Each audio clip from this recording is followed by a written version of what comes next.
I remember waking up to a paramedic bending over my lap with his head almost at my feet. He was trying to untangle my feet from the pedals.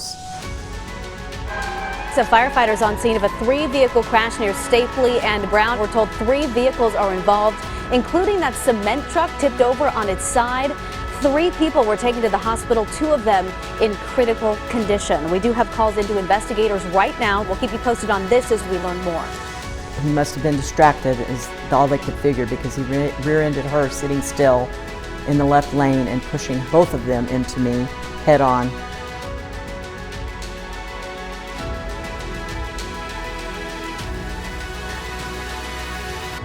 Hello, my name is Frankie Lee, and this is my story.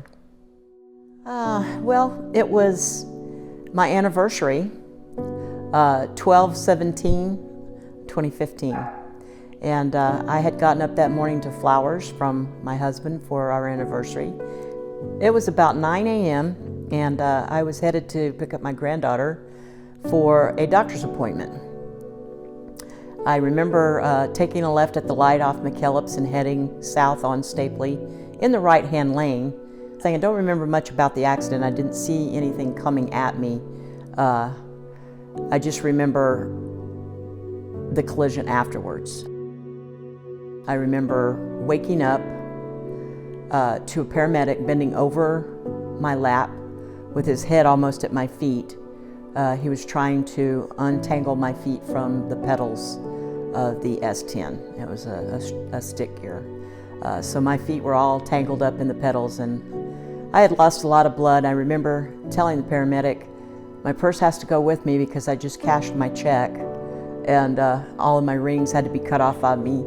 And he assured me that all of my belongings would be with me at the hospital, and they were. I don't remember much after that. I heard tell that the witnesses saw a cement truck mixer unloaded, thank goodness, rear end a lady in the left turn lane that was waiting for me to get by, and he must have been distracted, is all they could figure, because he rear-ended her sitting still in the left lane and pushing her into me and him, both of them into me head on. And we went round and round and ended up in telephone poles, and he turned over and skidded up into the Federal Credit Union's landscaping pretty far. It was a pretty bad accident, and I didn't know if I was going to survive. I remember telling the paramedic also to call my husband and please let him know that the accident had happened, and he in turn called my daughter.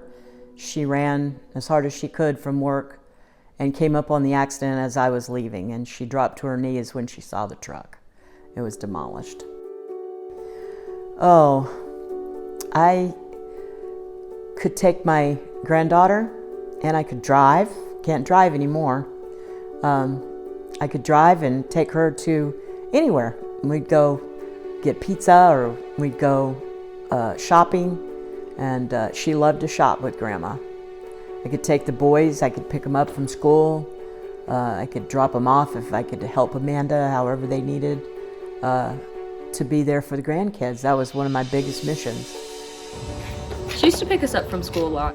She used to drive me around a lot, and we would go shopping often. We would go clothes shopping, grocery shopping, all of it. We would do all of it often. But now it's more so me having to drive her around. She's handicapped, she's no longer able to drive. So it's more so the roles have reversed, and we've all kind of picked up a role as a caretaker.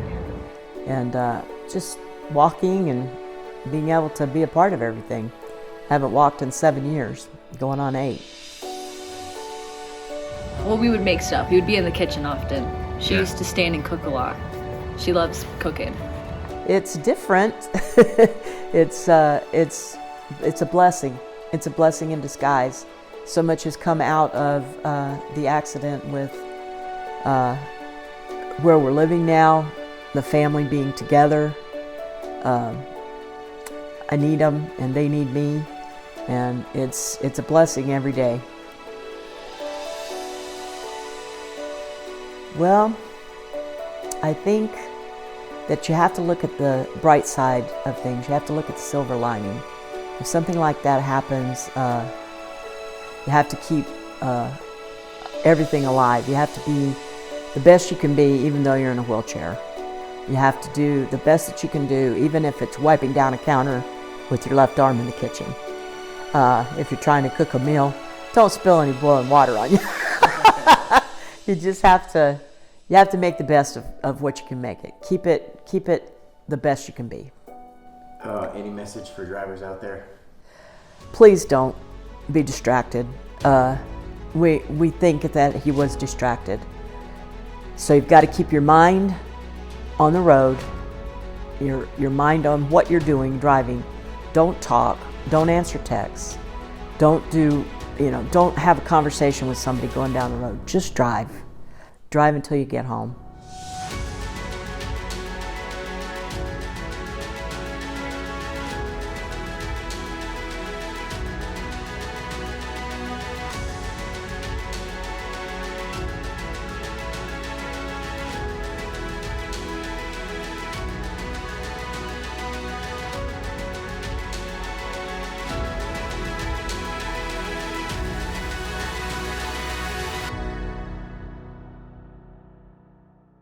For more content, subscribe to our channel and follow JJ Safety on all of our other social media platforms.